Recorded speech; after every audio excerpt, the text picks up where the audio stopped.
Nah, logika itu justru harus dibalik. Pemerintah yang nggak becus, yang membiarkan korupsi terjadi secara masif dan KKN secara masif, yang bikin rakyat hidupnya susah, itu justru harus dipercepat, diselesaikan, bukan diperpanjang. Logikanya aja logika ngawur. Padahal kekuasaan model begini, kekuasaan yang illegitimate secara legal, kekuasaan yang pada dasarnya haram, tapi mereka saking greedy-nya, rakusnya, tetap mau ngangkangin kekuasaan walaupun nggak ada yang nggak milih. Jadi kekuasaan itu betul-betul kekuasaan yang ilegal, yang illegitimate, yang haram. Dan mohon maaf Pak Jokowi, saya kenal baik Mas Jokowi, Anda tuh nggak kuat-kuat amat. Anda tuh bukan Pak Harto, bukan Gus Dur yang punya masa yang kuat, bukan Mbak Mega. Jadi sing eling, ya kan? Jangan kelewatan. Enough is enough lah. Toh orang di sekitar Mas Jokowi juga wes warak semua, wes warak, wes.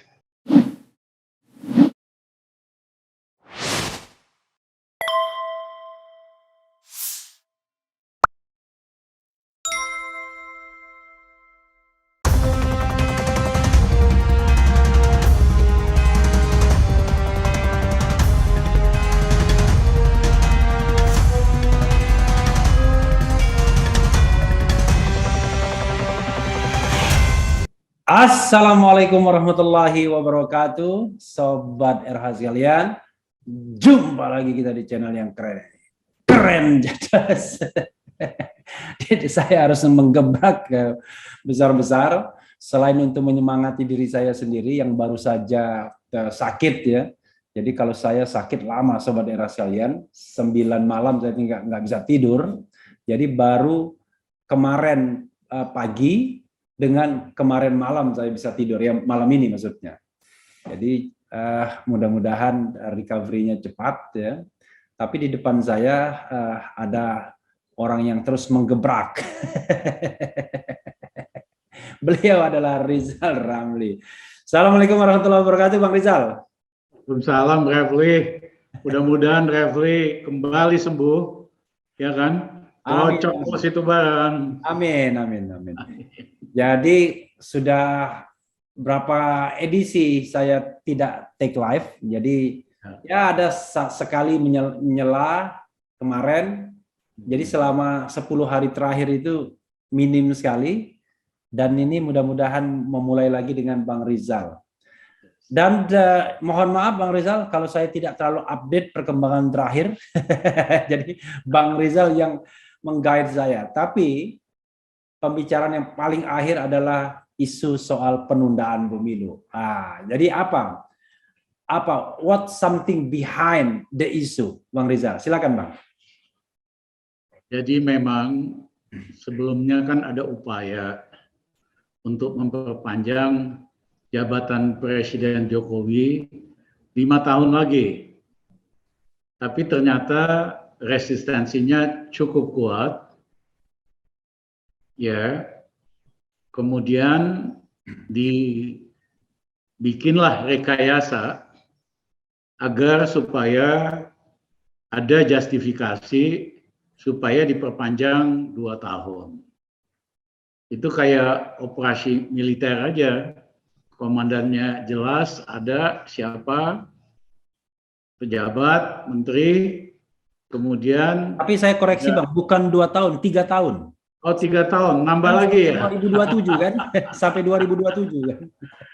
Ya kan, dicarilah alasan-alasan, semua alasannya ngasal, ngawur, ya. Dan yang kedua, dicarilah operatornya. Nah, operatornya adalah ketua umum partai yang punya potensi masalah hukum. Mereka ini sebetulnya istilah Sios itu pasien rawat jalan KPK. Oh, pasien rawat jalan, ya. Bisa dengan cepat jadi rawat inap gitu loh. Jadi gampang sekali ditekan. Ya, jadi tiga-tiga mereka inilah yang nyanyi, didukung oleh survei abal-abal bahwa 73% rakyat Indonesia sangat puas dengan Jokowi. Ini survei benar-benar bayaran, abal-abal yang digunakan untuk justifikasi kenapa perpanjangan dilakukan.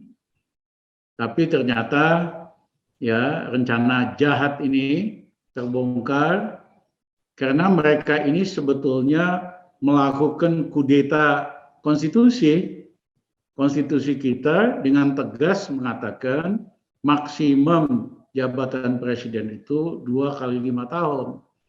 Mereka coba hianati konstitusi, coba hianati amanah daripada reformasi. Nah, yang luar biasanya, 2 partai yang ketuanya itu tadi jadi spokesman buat kudeta konstitusi ini adalah justru partai yang didirikan sebagai hasil dari reformasi, yaitu PAN dan PKB.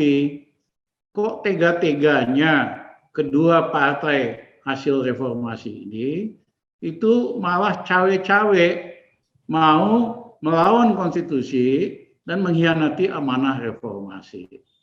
Dan ketahuan juga ternyata yang komandan operasinya ini ya kan kawan saya si Bang Luhut, ya kan, walaupun udah bantah-membantah, tapi kayaknya bukti-buktinya itu semua mengatakan memang komandannya Pak Luhut Panjaitan.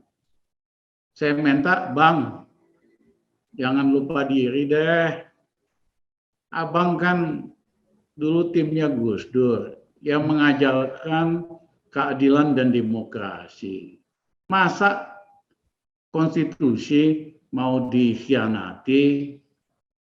Ya, walaupun bantah-bantah, ya saya kira si abang ini kan gagah kelihatannya, berani, ya kan? Malah ngeles, nggak ngaku, kayak politisi kalengan aja, kaleng-kaleng aja. Ya kan, lebih bagus ngaku, bertobat, mari kita perbaiki demokrasi di Indonesia ini. Bang Rizal, ya silakan. Dan memang ada yang biasa berpikir untuk mengontrol Indonesia ini harus dicari tokoh-tokoh yang bermasalah secara hukum dan personal, sehingga bagaikan kerbau bisa dicocok hidungnya, kiri kanan. Nah, model pengelolaan politik seperti ini sangat-sangat primitif, sangat-sangat bertentangan dengan etika, sangat-sangat bertentangan dengan iktikat mau membuat Indonesia jadi lebih hebat, lebih makmur dan cerdas. Bagaimana kalau pejabat atau ketua partai itu sengaja yang dipilih yang ada kasus hukum, sehingga semua bisa jadi kerbau yang diarahkan kiri kanan. Maaf dah, teknik penguasaan politik, pengelolaan politik ini sangat kuno, ya, jahat, ya. Ini waktunya kita ubah menjadi lebih baik. Oke, Bang Rizal, jadi saya gara-gara baru sembuhnya ngeblank orangnya, ngeblank orangnya ya. Selain motif umum ya, motif umum adalah bahwa kekuasaan itu enak ya. Mungkin Bang Rizal bisa menggarisbawahi motif-motif yang jauh lebih khusus atau spesifik, sehingga perpanjangan masa jabatan itu perlu digelindingkan atau diorkestrasi dari belakang, walaupun belakangan tidak mengaku juga. Silakan Bang. Ya, kalau kita lihat petanya, sehabis Jokowi, tidak ada calon presiden yang andal. Andal dari segi integritasnya bisa dipercaya, andal dari segi track record, andal dari segi kemampuan menyelesaikan masalah. Nah, kebanyakan orang-orang di sekitar Presiden Jokowi banyak memiliki masalah KKN. Mereka berhasil menumpuk kekayaan luar biasa besarnya Dan mereka takut kalau ada pimpinan baru bisa-bisa pada hilang semua itu. Ya, jadi perpanjangan konstitusi, perpanjangan 5 tahun nggak bisa, dicarilah jalan tengah dengan cara perpanjangan 3 tahun. Ini merupakan garansi buat pejabat-pejabat yang selama ini sangat korup, yang sama ini menyalahgunakan kekuasaan, agar mereka terlindungi. Dan yang kedua, mereka tetap bisa ngangkangin jabatannya. Anggota DPR nambah 3 tahun lagi, bupati, gubernur, anggota ketua MPR, DPR, dan sebagainya. Padahal kekuasaan model begini, kekuasaan yang illegitimate secara legal, ya, kekuasaan yang pada dasarnya haram, tapi mereka saking greedy-nya, rakusnya, tetap mau ngangkangin kekuasaan walaupun nggak ada yang nggak milih. Jadi kekuasaan itu betul-betul kekuasaan yang ilegal, yang illegitimate, yang haram. Nah, saya bingung, ya kan, tokoh-tokoh ini sedemikian takutnya terhadap perubahan. Bang Rizal. Nah, memang mereka selain itu mereka pikirkan sehabis Jokowi mesti dicari boneka baru yang bisa diatur-atur, yang bisa melindungi tindakan mereka yang koruptif dan melanggar hukum, ya. Tapi ternyata capres yang dijago-jagokan itu ketanggor di mana itu, di Wadas, ya kan? Ternyata kelasnya cuma segitu doang. Akhirnya semakin semangat ini, udahlah perpanjangin lagi karena calon boneka baru ini ternyata nggak hebat-hebat amat gitu. Bang Rizal, selain isu yang tadi, kekhawatiran bahwa mereka akan bermasalah ya kalau ada kekuasaan baru yang tidak in favor kepada mereka ya. Isu-isu yang lebih spesifik seperti perpindahan ibu kota negara, kemudian proyek-proyek infrastruktur, kemudian juga barangkali dalam tanda kutip proyek-proyek COVID dan lain sebagainya. Apakah itu juga bagian dari motivasi untuk memperpanjang masa jabatan karena kuenya kan toh belum habis begitu, dibagi-bagi atau diambil? Ya memang untuk ibu kota baru ini mereka udah anggarin buat 2 tahun yang akan datang nyaris 500 triliun. Kalau proyek infrastruktur minimum markup-nya itu kan 20%. Itu aja udah 100 triliun kok, bakal jadi bancakan buat 2 tahun yang akan datang. Masa mau nambah lagi? Gila amat gitu loh. Padahal rakyat kita hampir semuanya lagi susah. Nah, logika itu justru harus dibalik, Refli. Pemerintah yang nggak becus, yang membiarkan korupsi terjadi secara masif dan KKN secara masif, yang bikin rakyat hidupnya susah, itu justru harus dipercepat, diselesaikan, bukan diperpanjang. Logikanya aja logika ngawur. Dan ada contohnya kan, ingat kan Refli, pemilu itu tahun 97, ya kan? Ya. Kemudian setelah Pak Harto jatuh, kepilih Pak Habibie.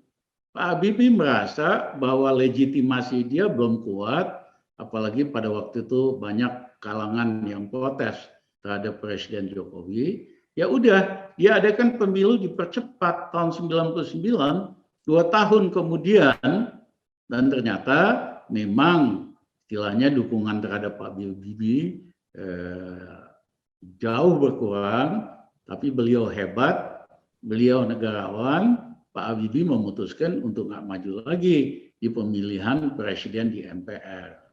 Jadi kalau kita lihat presiden ini, yang ada adalah, dan ini terjadi di seluruh dunia, apalagi di negara-negara parlementer, kalau presidennya itu nggak becus, pemerintahannya sangat korup, yang ketiga tidak mampu mensejahterakan rakyat, malah bikin rakyat hidup sulit, yang ada itu pemilu dipercepat, bukan diperpanjang. Dengan harapan kalau pemilu dipercepat akan terpilih pemimpin yang lebih baik, yang lebih hebat, yang legitimasinya lebih kuat sehingga bisa memperbaiki keadaan ekonomi dan sosial. Bang Rizal, kalaupun pemilu tidak dipercepat, menurut jadwal kan 14 Februari 2024, which is tinggal 2 tahun lagi, dan itu memang kalau kita lihat preparation pemilu ya 2 tahun itu ya kurang lebih memang begitulah. Artinya kan not necessary untuk mempercepat pemilu, tetapi yang penting adalah komitmen untuk melaksanakan pemilu 14 Februari 2024 itu yang harus ditagih. Gimana Bang Rizal? Ya, Step of mempercepat atau kemudian memperlama masa jabatan? pertama, memperlama itu seperti saya katakan, melawan konstitusi. Yang kedua, mengkhianati amanah daripada reformasi. Jadi itu bukan pilihan. Tetapi pemimpin yang nggak becus memperbaiki keadaan, yang bikin rakyat hidupnya susah, itu wajib dipercepat pemilunya, ya. Dan tentu harus ada perbaikan proses pemilunya sendiri. Karena kalau hanya sekedar pemilu tanpa perbaikan sistem, itu hanya pengulangan atau recycling dari kejahatan pemilu-pemilu sebelumnya. Ya, salah satu diantaranya tentu threshold harus 0. Yang kedua, jadwal pemilu, pemilihan presiden dulu, baru pemilihan anggota DPR 3 bulan kemudian, supaya kita ngikutin sistem presidensial, bukan parlementer. Ngaku presidensial, tapi prakteknya parlementer.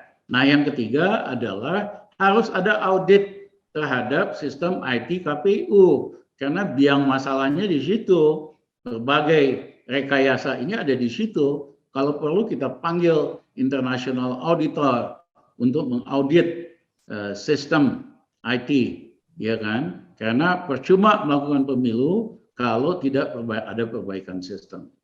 Bang Rizal, yang menarik dari isu mengenai perpanjangan masa jabatan atau penundaan pemilu ini, justru 2 partai besar, paling tidak dari sisi jumlah suara ya, yaitu PDIP dan Gerindra, itu tidak setuju. Oke, Gerindra barangkali punya motif lain, tetapi PDIP yang notabene adalah partainya Pak Jokowi, justru tidak setuju. Nah, ini apa yang bisa Bang Rizal analisis dari fenomena ini?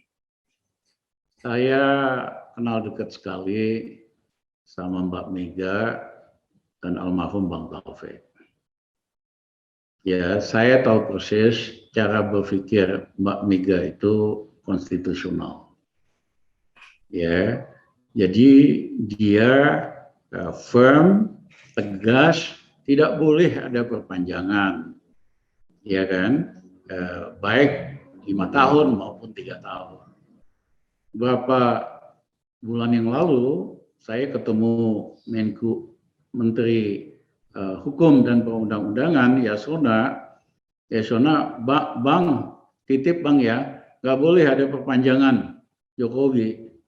Saya bilang, Yasona, kalau kamu yang ngomong, mohon maaf deh, ya kan?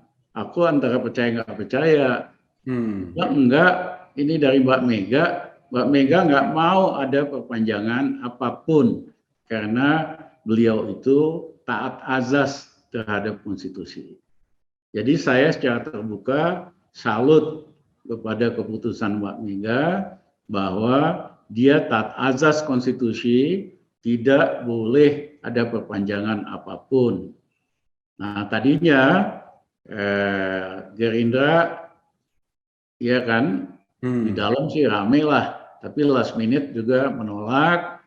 Kemudian juga Nasdem, ya kan, tadinya sih sekjennya masih coba-coba main mata, main 2 kaki, tapi Bang Surya dengan tegas mengatakan menolak perpanjangan.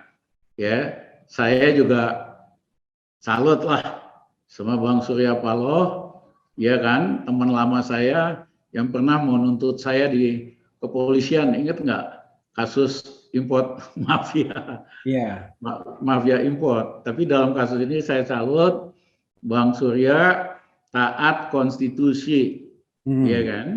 Kemudian yang aneh justru 2 partai ini partai yang didirikan setelah reformasi, yaitu PKB dan PAN dan Golkar.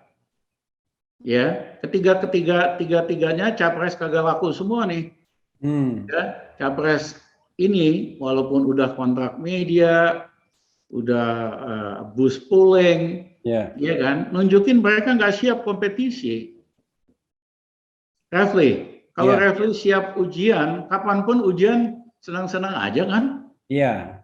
Iya, kalau kita cerdas, ya kan? Nah, kalau saya siap ujian, saya kapan pengen ujian sesuai jadwal atau dipercepat biasanya. kita senang-senang aja, ya. Tapi yang bodoh, yang kalah kompetisi, takut ujian. Saya, Refli, waktu di SD, saya ingat kelas 4 SD, guru matematika saya jam 11 itu, ayo siapa yang bisa jawab maju ke depan. Kalau bisa jawabnya benar, boleh pulang. Nah, saya selalu maju ke depan, kita selesaikan benar, boleh pulang. Jangan balas, kita udah ketawa-ketawa, pulang ke rumah. Ya, kita siap situasi apapun. Jadi ini ketua umum ini bukan kelas orang yang bisa bertarung secara fair. Makanya memerlukan, ya kan, pengkhianatan terhadap konstitusi. Dan takut kompetisi. Bang Rizal, kalau kita lihat, oke lah, itu kan ada soal konstitusionalisme dan lain sebagainya. Tapi kita ingin bicara tentang analisis politiknya ya. Terlihat betul ya, ada patronase politik yang berbeda. Ya, ada 3 sosok yang determinatif mungkin. Presiden Jokowi sendiri dalam isu perpanjangan ini rasanya mungkin ya seiring dan sejalan dengan LBP ya yang operatornya, karena kalau misalnya tidak ada restu dari Presiden Jokowi, rasanya kan nggak mungkin dia jalan sendiri begitu. Atau mungkin bisa jalan sendiri, I don't know exactly. Tapi di sisi lain ada Mbak Mega yang rupanya tidak mau mengikuti genderang atau gendang soal perpanjangan pemilu ini. Di sisi lain ada sosok seperti Surya Paloh yang barangkali bisa lebih bersikap independen. Kalau Prabowo barangkali juga melihat bahwa 2024 his time ya kan, karena tidak ada lagi pesaingnya. Di antara 3-4 aktor ini atau 5 aktor ini yang saya sebut namanya, itu gimana Bang Rizal menilai konstelasi mereka dalam menghadapi isu perpanjangan, perpendekan ataupun pemilu yang memang sudah dijadwalkan? Kalau di voting sih di MPR pasti yang perpanjangan kalah.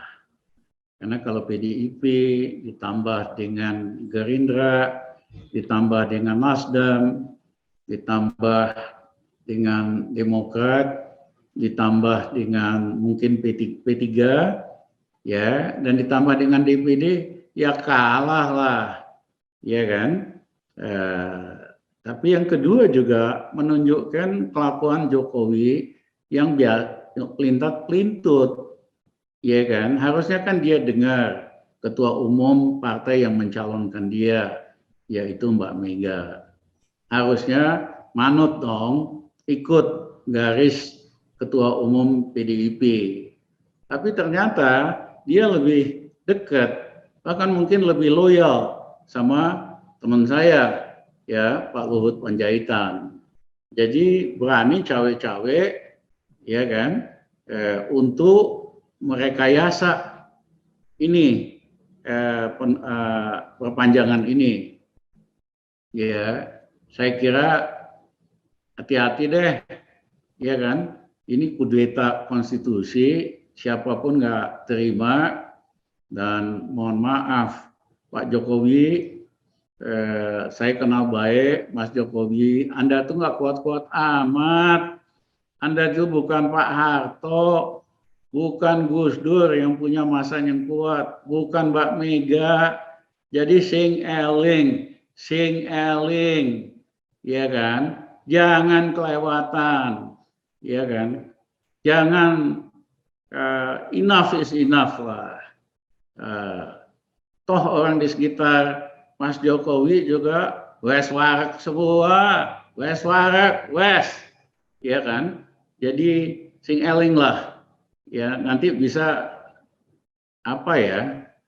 Pak Harto aja yang segitu kuatnya, banyak yang minta supaya dia diadili, ya kan? Kami waktu itu sama Gus Dur putusin, ya janganlah, ya kan? Nah, Pak Jokowi itu tidak kuat sama sekali. Dukungannya itu kebanyakan oleh buzzer sama influencer, ya, bukan oleh masa rakyat biasa. Beda sama Mbak Mega, beda sama Gus Dur, beda sama Pak Harto. Jadi jangan kebangetan. Wong kerja sekarang aja nggak becus kok, rakyat hidupnya susah. Karena rakyat hari ini digebukin 2 kali. Satu, langkanya barang-barang seperti minyak goreng. Harganya naik semua. Minyak goreng, kedelai, ayam, daging. Dan yang kedua digebukin lagi dengan kenaikan harga atau tarif oleh yang dilakukan pemerintah. BBM udah dinaikin, bakal dinaikin lagi, gas, melon yang kecil dihapusin, yang gede udah dinaikin harganya, listrik udah dinaikin tarifnya, tarif BPJS udah dinaikin. Jadi rakyat itu digebuk dari 2 sisi, kelangkaan barang, kenaikan harga, digebuk pula dengan kebijakan yang nggak pro rakyat. Ini pemerintah yang bikin susah, ya kan? Kok bisa minta perpanjangan, nggak tahu diri amat sih. Oke, Bang Rizal ya. Tapi kan biasanya selama ini kalau pemerintah pengen, terutama istana ingin, itu mereka bisa melakukan operasi senyap dan akhirnya semua kekuatan politik mengatakan iya. Yakin Bang Rizal bahwa sikap seperti PDIP itu firm untuk menolak perpanjangan, Gerindra firm misalnya, kemudian Surya Paloh firm. Karena apaan sih kayak bahasa Intel aja operasi senyap. Maksudnya ada taipan-taipan yang nyogok supaya bisa perpanjang. Bahasa jelas dah, jangan Intel operasi senyap. Operasi senyap itu apa aja? Padahal saya tadi waktu ngomong operasi senyap itu nggak kepikir soal taipan. Saya hanya asal nyeblak aja ada operasi. Hari ini informasi itu cepat sekali. Zaman dulu bisa banyak disembunyiin. Kalau ada bandar-bandar, cukong-cukong, mau membiayain perpanjangan ini kita akan umumkan. Ya, secara terbuka. Ya kan, supaya rakyat tahu bahwa cukong-cukong ini ikut dalam proses makar konstitusi. Itu aja dah. Oke.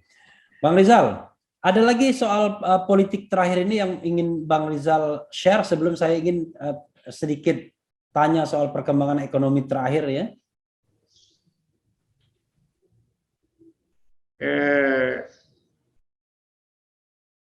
Saya melihat dalam konteks yang lebih besar. Rejim ini sudah berada di tipping point. Tipping point itu apa? Itu adalah titik jungkal. Kayak kita main papan di ayunan 2 orang, ya kan? Nah kalau nggak hati-hati, ini ngebalik tipping point, ngejungkel. Ya, dan saya khawatir ini akan terjadi. Kenapa? Satu, rakyat memang lagi susah banget, ya kan? Satu, digebuk tadi dengan kelangkaan dan kenaikan harga, digebuk dengan kenaikan tarif. Karena pemerintahnya nggak punya uang, ya, dan mengelola anggarannya ugal-ugalan. Kan gini, Refli, kayak rumah tangga aja lah, kalau penerimaan lebih kurang, maka pengeluaran kita kurangin juga dong. Ini, pemerintah ini, penerimaannya dari segi pajak kurang, hanya 8%, tax ratio-nya harusnya itu 13-15%. Ini tax ratio penerimaan pajak kurang, dia pengeluaran masih terus jor-joran, termasuk ibu kota baru yang itulah, ya kan? Nah, ini menunjukkan pengelolaan fiskal yang tidak bertanggung jawab. Tapi bebannya siapa? Bebannya rakyat. Karena untuk menutupi gap penerimaan yang merosot tajam dan pengeluaran yang jor-joran ini, ya harga listrik harus dinaikkan, harga BBM harus dinaikkan, harga gas harus dinaikin, BPJS mesti dinaikin, dan sebagainya. Ya, jadi kondisi ini akan mengakibatkan makin dekat itu tipping point, titik jungkal itu. Nah, yang kedua adalah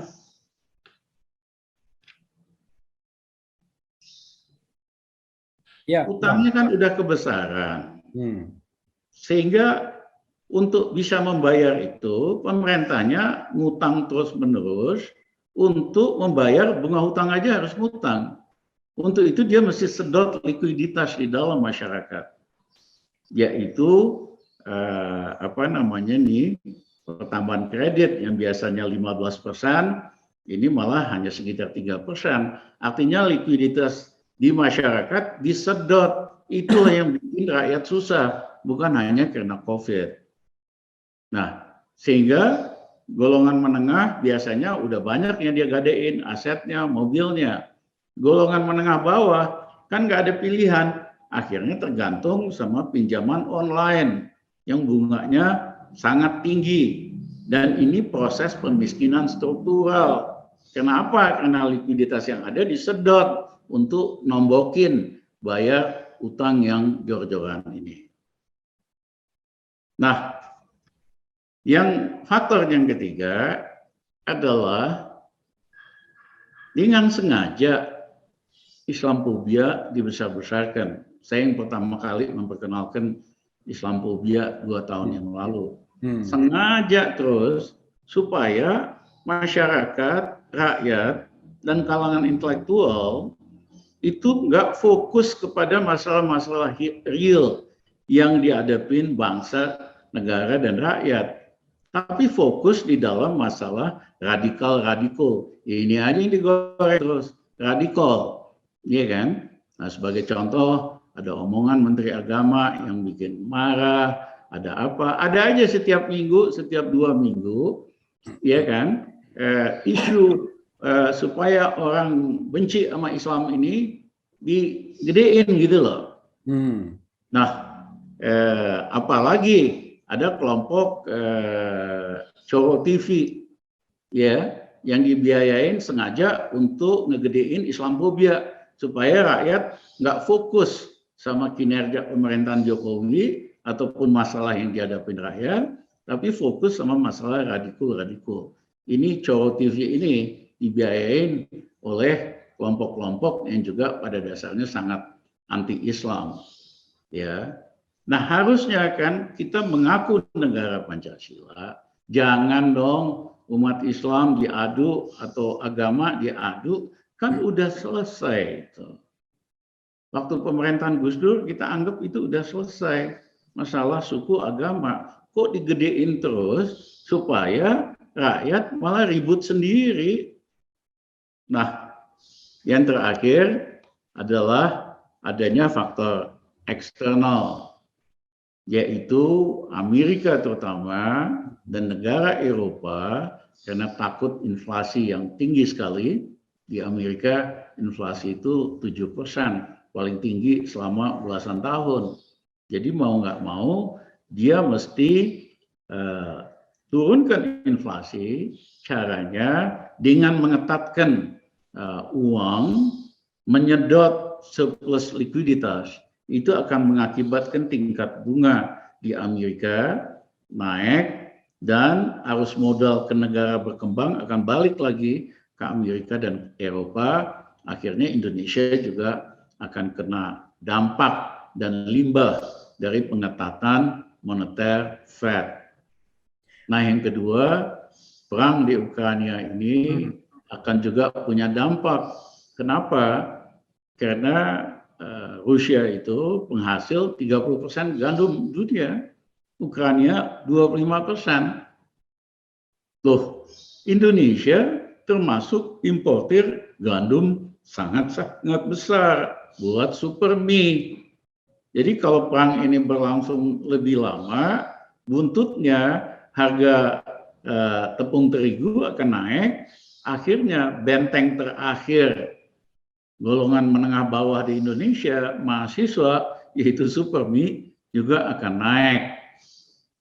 Nah, yang kedua adalah apa yang terjadi ini akan mengakibatkan kenaikan dari harga minyak mentah. Hari ini udah $113.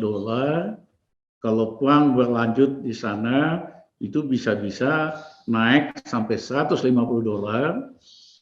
walaupun Amerika sudah lepas cadangan minyak mentahnya, negara lain juga lepas, OPEC mau naikin produksi, tapi kan itu butuh waktu, bisa-bisa sampai $150. Nah, kalau harga minyak bumi $150, Indonesia setiap hari import minyak bumi 1,2 juta barrel satu hari. Artinya harus menyediakan $180 juta setiap hari. Pemerintah pasti nggak sanggup, Pertamina juga bisa jebol kalau begitu, karena asumsi di anggarannya hanya $70. Ini $150, 2 kalinya, dan akan dinaikin lagi BBM. Sehingga apa yang terjadi nanti, Refli? Orang ngantri minyak goreng, ngantri kedelai, ya penjualan kedelai udah dijatah, ngantri nanti beli terigu, ngantri beli BBM, beli gas. Ya udah, itulah tipping point-nya, itulah akhir dari pemerintahan Jokowi. Mohon maaf saya. Kalau kita bicara akselerasi ya dari kondisi eksternal dan internal yang Bang Rizal sebutkan ya secara objektif, itu secara objektif ya, ini kita bicara bukan soal yang lain, soal misalnya katakanlah ada kudeta dan lain sebagainya, tapi kita bicara tentang kondisi eksternal internal. Pemerintah ini kuat berapa lama kalau kondisi ini terus berlangsung? Jangan spesifik gitulah. Bukan pemerintah ini kuat berapa lama, maksudnya kondisi Indonesia itu, misalnya dengan fiskal, Dasarnya saya dengan moneter, dengan APBN. Bahasa sederhana, dia sudah mendekati tipping point. Kalau dia itu sangat fragile, sangat rawan, rentan terhadap perubahan faktor internal eksternal. Refli kan pernah main itu papan yang anak kecil main itu, kan digeser sedikit berbalik dia, iya kan? Digesernya itu bisa karena faktor internal, bisa juga karena faktor internal. Ada topan yang dikit gitu. ingin Bang Rizal katakan itu bisa suddenly gitu ya?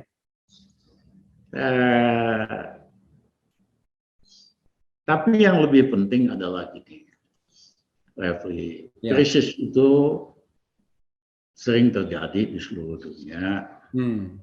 Kadang-kadang susah dihindarin. Tapi yang paling penting adalah pemerintah punya kapasitas tidak buat mengatasi krisis. Sayangnya, mohon maaf, tidak. Karena banyak menterinya asal mangap. Misalnya soal kedelai, Menteri Perdagangannya mengatakan itu gara-gara di Cina ada 5 miliar babi. Di Cina babi cuma 410 juta, bukan 5 miliar. Yang kedua, babi makan kedelai. Babi itu makan ampas kedelai. Nah, beginian aja kelas menteri, jawabannya nggak mutu. Dan banyak sekali pejabat-pejabat yang sebetulnya bukan kelasnya. Kelas lobis, kelas broker, ya kan, yang membantu Jokowi waktu kampanye, tapi tidak punya kemampuan profesional untuk bertindak sebagai menteri, ya kan? Refli tahu persis lah how to win an election berbeda dengan how to govern a government. Ya, untuk memenangkan pemilu cukup dengan kampanye apa segala macam, ya kan? Tetapi how to govern itu memerlukan kemampuan profesional, memerlukan integritas supaya kebijakan tidak terbelit dengan kepentingan sendiri atau kelompoknya. Nah, sayangnya kabinet Jokowi itu dari segi integritas banyak yang bermasalah. Dan yang kedua, tidak punya kemampuan buat menyelesaikan masalah. Nah, jadi kembali tadi, ini udah mau deketin tipping point. Dan sudah sangat fragile. Mampu nggak dibalikin? Mampu kalau memiliki kapasitas. Tetapi ternyata mayoritas tidak memiliki kapasitas. Sederhana, minyak goreng itu kan Indonesia eksportir CPO paling besar di dunia. Itu tuh berlebih, berlimpah, abundance. Menyelesaikan masalah yang abundance saja kagak bisa. Apalagi masalah yang langka atau scarcity seperti kedelai dan lain-lainnya. Jadi Bang Rizal, yang ingin Bang Rizal katakan sebenarnya krisis itu ya bisa melanda negara manapun, bahkan melanda dunia, ya kan? Dan satu lagi, ada pemimpin-pemimpin hebat di dunia justru yang memanfaatkan krisis untuk membuat negaranya jadi hebat. Contohnya itu Presiden Roosevelt dipilih di Amerika tahun 30, tahun depresi, 20 tahun Amerika depresi. Tapi karena memiliki visi dan kepemimpinan yang kuat, dia balikkan Amerika dari negara tadinya nomor 7, nomor 1 di dunia dari segi ekonomi, militer, dan lain-lain. Dia lakukan terobosan-terobosan supaya rakyatnya dalam krisis punya kerjaan, dia dorong kreativitas dan sebagainya. Atau Mahathir di Malaysia, waktu Krismon, Indonesia kan manut IMF, hancur, ya kan?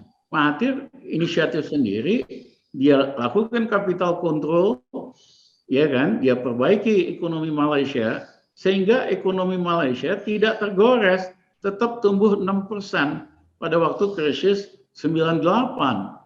Indonesia anjlok minus 13% karena dengerin manut dengan saran IMF. Jadi justru krisis itu an opportunity untuk membalikkan keadaan. Nah, oleh karena itu, kalau pemimpin hari ini nggak becus, ya mundurlah supaya terpilih pemimpin yang mampu melakukan perbaikan dengan cepat, melakukan terobosan untuk memperbaiki Indonesia. Bang Rizal, terlepas dari semua proses itu ya, kita bicara agenda normal 2024 yang sudah dijadwalkan 14 Februari, ya kan? Nah, mudah-mudahan Bang Rizal semangat ngomong tentang agenda normal. Kita tahu bahwa yang kita khawatirkan kan selalu adalah tidak ada yang namanya genuine election, ya kan? Terutama presidential electionnya, karena kekuatan istana sama-sama mendapatkan kue kekuasaan itu bisa membuat sebuah skenario dengan calon-calon mereka aja, misalnya begitu. Dalam konstelasi saat ini, ketika ada isu penundaan pemilu, mereka tidak kompak, ya kan? Tapi kalau 2024, Bang Rizal melihat nggak skenario, misalnya istana yang sudah menguasai 82% itu bisa mengeluarkan 2 calon boneka atau katakanlah bahkan calon tunggal, jangan-jangan. Jadi beginilah, kalau kita lihat pengalaman SBY 10 tahun, 9 tahun berkuasa efektif. 1 tahun terakhir nggak ada giginya, jadi sitting duck president. Bahkan saya dengar kalau dia undang tokoh-tokoh, termasuk tokoh bisnis, setahun terakhir pada pura-pura ada di Singapura, di Hong Kong, kagak ada yang mau datang. Nah, ini Jokowi udah 2 tahun juga pengaruhnya udah mulai hilang, ya kan? Kalau dia mau rekayasa ini itu, ya kan? Bandar-bandar juga kabur nanti karena ini kan kartu udah habis, ya kan? Jadi nggak semudah itu. Apalagi kalau main tadi kudeta konstitusi, ya pasti kita lawan semua lah, ya kan? Kita kan udah kenyang ngelawan pemerintah otoriter. Kalau cuman beginian aja mah, semua juga akhirnya nanti, ya kan? Hentikan proses ini. Nah kalau calon-calon, ya kan, dari calon-calon yang ada ini, pertama tentu harus diuji dulu integritasnya. Saya minta KPK dari calon-calon capres yang ngajukan, kan ada tuh yang diduga kena kasus ini, kasus itu, diverifikasi dulu dong sama KPK. Ya kalau memang lolos, nggak ada masalah, ya kan, silahkan. Sehingga kita kompetisi berdasarkan visi dan ide, bukan orang yang korup, yang banyak kasus, kemudian membiayai pencitraan berbayar, polling berbayar untuk menaikin ratingnya. Karena rata-rata ini ratingnya rendah banget, di bawah 1,5% semua nih capres-capres. Ya, jadi menurut saya KPK harus proaktif mencegah korupsi dengan mengklarifikasi mana capres-capres yang ada kasus hukum, terlibat kasus korupsi, supaya rakyat nggak ditipu sama calon-calon koruptor yang akan berlanjut ini. Dan yang kedua, kita bukalah proses kompetisi berdasarkan visi. Bagaimana memperbaiki Indonesia di segala bidang, bagaimana memperkuat persatuan, bagaimana mensejahterakan rakyat. Itulah pemilu yang benar. Di seluruh dunia itu yang terjadi di negara demokratis. Bang Rizal, kita tahu bahwa pandemi ini justru kan sebenarnya memberikan peluang untuk membuat kampanye yang jauh lebih dialektik, dialogis. Tidak perlu dengan pengerahan massa jor-joran ya, yang kemudian akan memunculkan masalah baru nantinya, termasuk juga biaya ekonomi yang tinggi, termasuk money politics dan lain sebagainya. Imbauan Bang Rizal terhadap KPU ya, karena kita tahu kadang-kadang KPU ini kan kalau makin banyak proyeknya makin senang dia, ya kan? Makin banyak pestanya makin senang. Padahal sekarang pertemuan-pertemuan dengan tatap muka, dengan kampanye massa 200-300 orang itu nggak penting lagi dengan adanya media-media sosial seperti YouTube misalnya yang bisa ditonton orang jutaan, ya kan? Apalagi kalau yang muncul adalah calon-calon presiden yang memang sudah terdaftar misalnya. Nah, tapi kita tahu kan kelakuan kita kadang-kadang melihat pemilu itu sebagai sebuah proyek.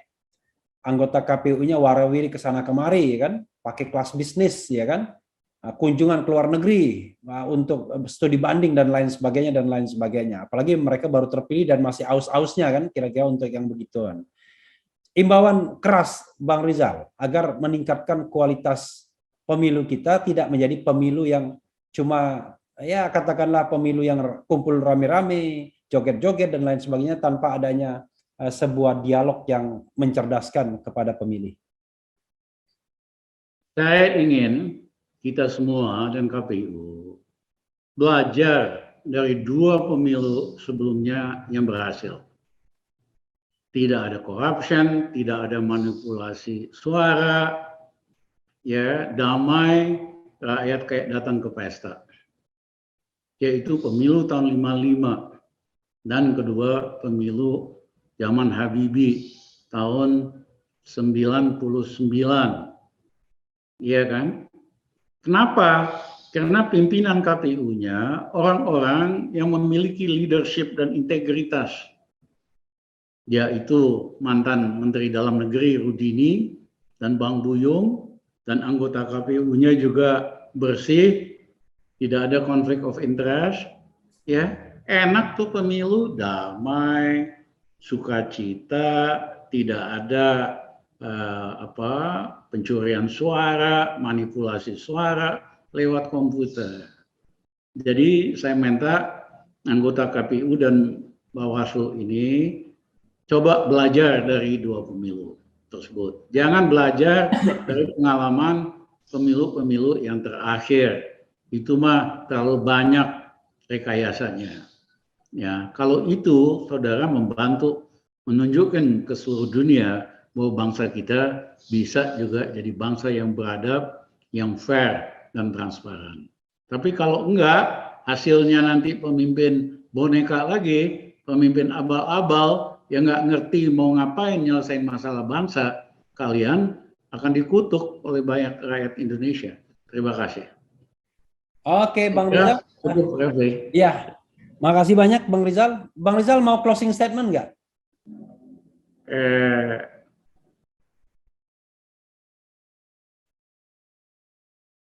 Pemimpin yang tidak bisa memperbaiki keadaan, malah membuat konflik terus-menerus dengan membesar-besarkan Islamophobia, tapi tidak mampu menyelesaikan masalah real yang dihadapi rakyat kita, yaitu harga-harga, kelangkaan barang, pengangguran, merosot daya beli, sebaiknya mundur atau menyelenggarakan pemilu yang dipercepat, ya, dan itu wajar. Ada presidennya. Zaman Habibie pemilu dilakukan 2 tahun setelah pemilu tahun 77. Terima kasih. Setelah tahun 97. Setelah 97, yes. Makasih Bang Rizal Ramli, Sobat Era sekalian. Itu tadi interview kita dengan Bang Rizal. Assalamualaikum warahmatullahi wabarakatuh. Makasih Bang. Yes.